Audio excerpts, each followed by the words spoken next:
Marie-Cœur de Roy, bonjour. Bonjour Cédric. On refait un point sur le logement étudiant parce que le marché est bel et bien en train de se relever de la crise. Bah oui, parce qu'on a beaucoup dit qu'effectivement ça avait été, enfin on a beaucoup dit, ça a été le cas, ça avait été l'un des segments de marché sur le marché locatif qui a finalement le plus été impacté par la crise sanitaire.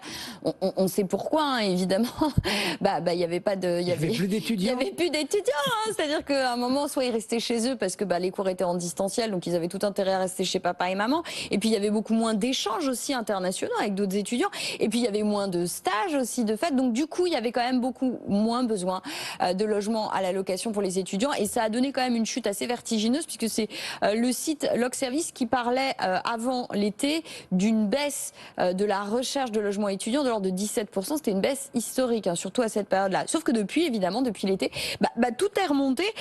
Évidemment parce que quelque part, la perspective d'abord de la vaccination massive et puis de la réouverture j'ai envie de dire, et des échanges internationaux et de la reprise finalement des cours en présentiel, tout ça, ça donne envie aux étudiants de reprendre une vie normale, ce qui fait qu'on est sur un marché effectivement qui est en phase de normalisation.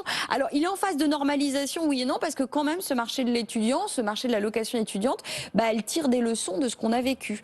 Et je pense que ça vaut toujours le coup de le rappeler, parce qu'on a toujours l'impression, oui mais en fait c'est les riches qui veulent plus d'espace, c'est les gens qui ont les moyens, qui veulent leur jardin, qui veulent machin, mais forcément, en fonction des catégories de population, ça peut jouer à pas grand-chose, mais ça se joue aussi, même pour les étudiants.